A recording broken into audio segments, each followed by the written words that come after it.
नमस्कार दोस्तों, self help channel में आपका स्वागत है।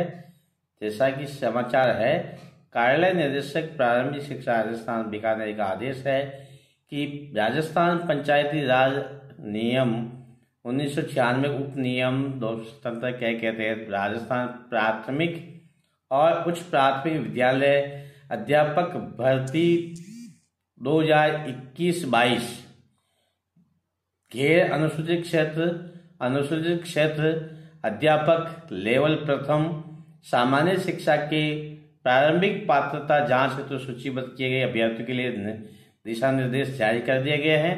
इसके तहत राजस्थान प्राथमिक और उच्च प्राथमिक विद्यालय अध्यापक भर्ती परीक्षा 2021-22 अंतर्गत गैर अनुसूचित क्षेत्र और तथा अनुसूचित क्षेत्र अध्यापक लेवल प्रथम के पदों पर अभ्यर्थी द्वारा ऑनलाइन आवेदन में भरी गई सूचना तथा राजस्थान पात्रता परीक्षा रीट 2021 के प्राप्तांकों के आधार पर जांच हेतु पदवार 2 गुणा सूची अभ्यर्थियों की लिस्ट जारी की गई है।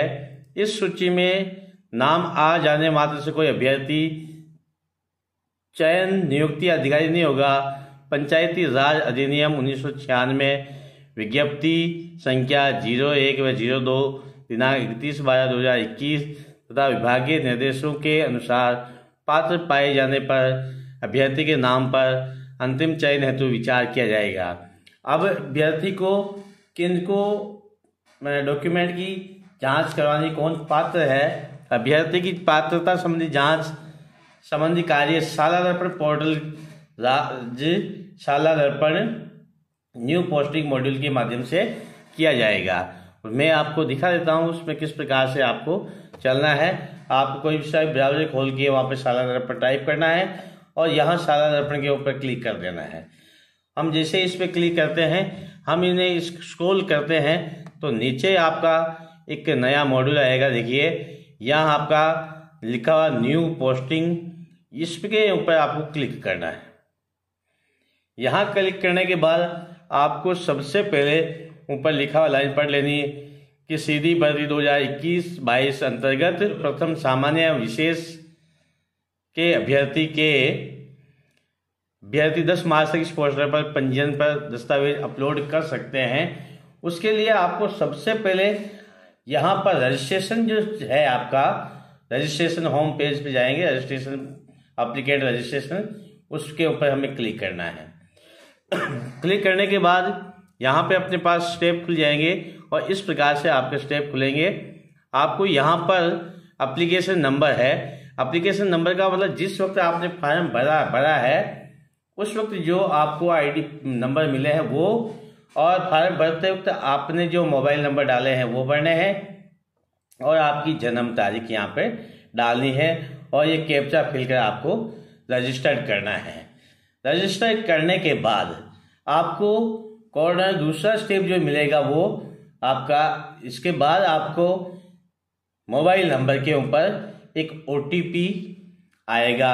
ओटीपी को वेरीफाई करने के बाद आपको यूजर आईडी और पासवर्ड आपको मिल जाएगा अपने मेल आईडी और मोबाइल नंबर के ऊपर। उसके बाद एप्लीकेंट आपका लॉगिन, ये दूसरा स्टेप होगा। इसके ऊपर क्लिक करना है हमें। यहाँ पर जैसे ही हम क्लिक करते हैं हमारे पास जो भी सूचना हमने भरी है वो सारी की सारी अपने पास खुल जाएगी, ओपन हो जाएगी। उसके बाद अपने को यहाँ सूचना करने के बाद वेरिफिकेशन करना है और महत्वपूर्ण जानकारी के लिए पोर्टल को नियमित रूप से चेक करना है और अनुसूची के अनुसार आवश्यक कार्रवाई अपने को पूर्ण कर लेनी है। और पर ध्यान रहे, इसमें जो हम मोबाइल नंबर, मेल आईडी अगर वही है या बदल दिया गया है आपके द्वारा तो इसके लिए आपको निदेशालय से संपर्क करना पड़ेगा। अब हम बात चलते हैं कि हम फॉर्म वेरीफाई करेंगे, उसके लिए हमारे पास दिशा निर्देश जो क्या है वो देख लेते हैं। ये दिशा निर्देश दे रखे हैं, ये मैंने आपको पहले थोड़े बताए हैं और मैं आपको बता देता हूँ।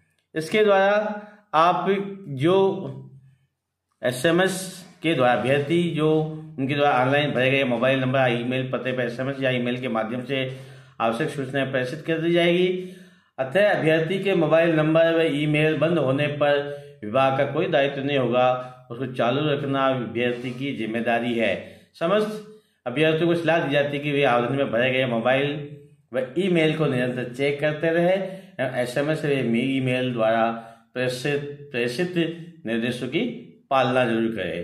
पंजीकरण के उपरांत अभ्यर्थी द्वारा अपने दस्तावेज के लिए अधिकतम 200 KB करके सारा दर्पण पर अपलोड करने होंगे और दस्तावेज सत्यापन हेतु शॉर्ट लिस्टेड किए गए अभ्यर्थी दिनांक 5/3/22 से 10/3/22 तक उक्त पोर्टल पर रजिस्ट्रेशन करवाते हुए अनिवार्य रूप से वांछित दस्तावेज अपलोड करेंगे तथा जिला शिक्षा अधिकारी मुख्यालय प्रारंभिक शिक्षा संबंधित अभ्यर्थी को आवंटित स्लॉट के समय दस्तावेज सत्यापन हेतु उपस्थित होने से पूर्व अपने दस्तावेज पोर्टल पर अपलोड करने अनिवार्य होंगे। आवश्यक दस्तावेज पोर्टल पर अपलोड नहीं किए जाने अथवा अपूर्ण दस्तावेज अपलोड होने की स्थिति में दस्तावेज सत्यापन की कार्रवाई नहीं हो सकेगी। अब हम चलते देखिए दस्तावेज के अंदर हमें क्या क्या लगाने हैं उसके बारे में देख लेते हैं कि आपका जो अध्यापक स्वयं के द्वारा जो चेक लिस्ट है वो देख लीजिए, आपको कौन कौन से डॉक्यूमेंट लगाने हैं। ये आपकी चेक लिस्ट है।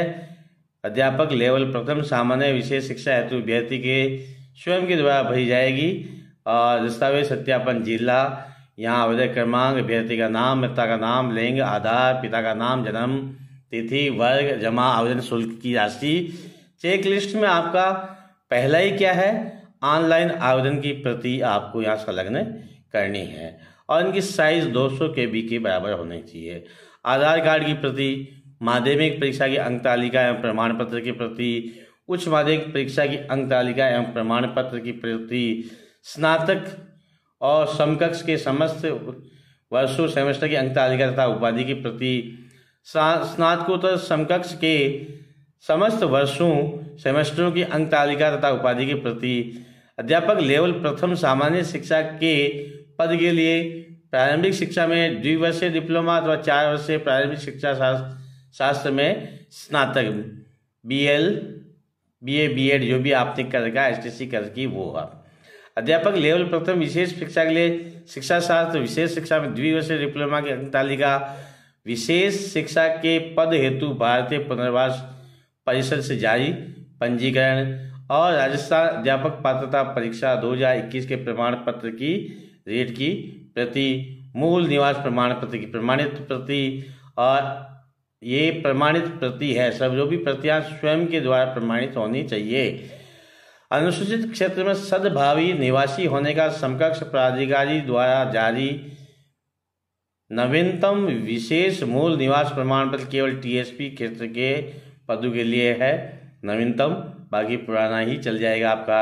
आर्थिक रूप से कमजोर वर्ग के अभ्यर्थी को नियमानुसार सक्षम प्राधिकारी द्वारा निर्धारित प्रपत्र में जारी इनकम एंड एसेट सर्टिफिकेट, यानी कि कमजोर आर्थिक वर्ग से, जिसे EWS का जो नया वर्ग चला है उनको ये आपको इनकम सर्टिफिकेट भी बनवा कर अपलोड करना है। जाति प्रमाण पत्र, अन्य पिछड़ा वर्ग, अति पिछड़ा वर्ग जाति को बनाना है। अनुसूचित जनजाति, शहरिया आदि अन्य पिछड़ा वर्ग, अति पिछड़ा वर्ग के लिए वेद अवधि का प्रमाण पत्र होना चाहिए। इस अवधि का हर 6 महीने बाद नया बनता है, वो प्रमाण पत्र नए न्यूनतम होना चाहिए। आरक्षित वर्ग के सभी अभ्यर्थी ने से इस आशय की स्व घोषणा है कि वह स्वयं तथा उसके पूर्व राजस्थान राज्य के मूल निवासी है और विधवा की स्थिति में स्वयं की स्व घोषणा है। पति की मृत्यु के प्रमाण पत्र की प्रमाणित प्रति, पति से लिंक दस्तावेज, साक्ष्य की प्रति और पुनर्विवाह नहीं किए जाने संबंधी घोषणा का उसमें उल्लेख होना चाहिए, वो अपलोड करनी है। विवाह तलाकशुदा है तो आपका कोर्ट से डिग्री हो गई उसकी प्रति, संतान संबंधी स्व घोषणा पत्र में 2 से अधिक संतान नहीं है 2004 के बाद, विवाहित होने पर दहेज नहीं लेने की स्व घोषणा और भूतपूर्व सैनिक होने पर सेवानिवृत्ति या सक्षम प्राधिकारी द्वारा अनापत्ति प्रमाण पत्र, भूतपूर्व सैनिक श्रेणी में पूर्व में राजकीय नियोजन प्राप्त नहीं होने के संबंध में स्व घोषणा, उत्कृष्ट खिलाड़ी होने पर नियमानुसार सक्षम स्तर से जारी खेल प्रमाण पत्र, दिव्यांग श्रेणी होने पर राजस्थान दिव्यांगजन नियम 2018 के अनुसार मेडिकल बोर्ड द्वारा प्रदत्त निःशक्तता प्रमाण पत्र, आपका जो निःशक्त प्रमाण पत्र बनाया जाता है अपंगता प्रमाण पत्र, वो होना चाहिए। आपराधिक न होने का स्वयं घोषणा पत्र था। आपराधिक प्रकरण होने पर FIR माननीय न्यायालय के आदेश की स्वयं प्रमाणित प्रति, अगर आपके ऊपर कोई केस हुआ है तो उसकी प्रति, नहीं तो स्वयं घोषणा पत्र में आप लिख सकते हैं कि मेरे पास कोई ऊपर केस नहीं है।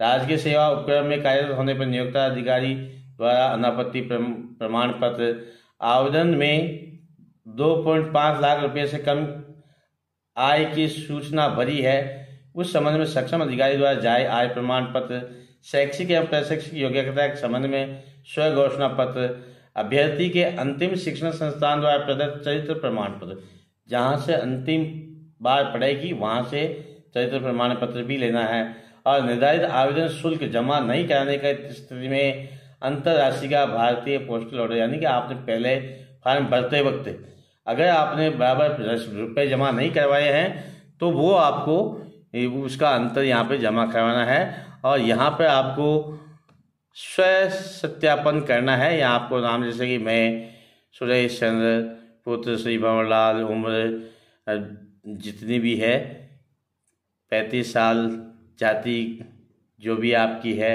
निवासी आपका जो भी है, आपका व्यवसाय जो भी है करते हैं, तो उक्त अनुसार प्रस्तुत समस्त दस्तावेज प्रमाण मेरी जानकारी और निष्ठा के अनुसार सही है, सत्य है। इनमें मैंने कोई तथ्य नहीं छिपाया है, और तथ्यों में किसी प्रकार की भिन्नता के लिए मैं स्वयं जिम्मेदार रहूँगी एवं विभाग मेरे विरुद्ध कार्रवाई कर सकेगा, और अभ्यर्थी के यहाँ पे हस्ताक्षर करने हैं।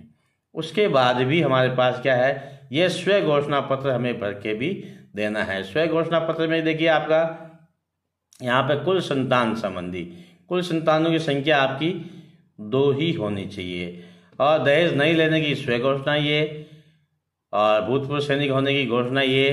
पैरामेट्रिक्स पे आप भूतपूर्व सैनिक विभाग का नाम, पदनाम, मैट्रिक्स प्रथम कार्यक्रम तिथि, और इसके बाद आपका यहाँ पर अभ्यर्थी के हस्ताक्षर, और नीचे ये स्वयं प्रमाण सत्यापन, यानी खुद के द्वारा सत्यापित होनी चाहिए। ये सब आप डॉक्यूमेंट अपलोड, ये सब आपको इसमें बनाने हैं। उसके बाद यहाँ पे आपको एक बार वापस बता दूँ, यूजर एप्लीकेंट लॉगिन पे जाएंगे तो आपको जो मोबाइल पे यूजर आईडी और पासवर्ड मिले हैं वो यूज करने हैं। यहाँ पे आपको कैप्चा डालना है, ये यहाँ पे लिखा हुआ है। अगर आप पासवर्ड भूल जाते हैं आप फॉरगॉट पासवर्ड कर सकते हैं, और यूजर आईडी भी भूल जाते हैं तो यहाँ पे फॉरगॉट यूजर आईडी को आप उपयोग कर सकते हैं। लेकिन उसके लिए आपको एप्लीकेशन आईडी, जन्म तारीख, मोबाइल नंबर, ईमेल वही होने चाहिए जो आपने पहले फॉर्म भरते वक्त लिए हैं। ठीक है दोस्तों, इस प्रकार से आपको 10 तारीख तक ही आपको ये सब कुछ करना है। मैं आपको एक बार शेड्यूल दिखा देता हूँ। देखिए इसमें शेड्यूल के अंदर की डेट है आपकी, की डेट का मतलब आपको कब कब क्या करवाना है। यहाँ आपको select recruitment post general teacher level 1 TSP, इसके लिए आपको गेट शेड्यूल जैसे हम ज्ञात करते हैं, ये तारीख आ गई 4 से 10 मार्च के बीच की। डॉक्यूमेंट अपलोडेड बाय कैंडिडेट 4 से 10 मार्च। ठीक है ना दोस्तों।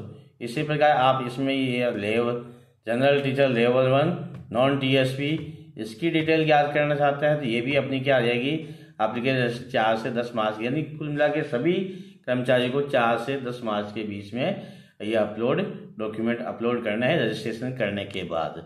ठीक है दोस्तों, आपको अगर हमारी दी गई जानकारी अच्छी लगी है तो आप हमारे चैनल को लाइक जरूर करें, चैनल को सब्सक्राइब करें, और फिर मिलेंगे अगले वीडियो में। तब तक के लिए जय हिंद, जय भारत।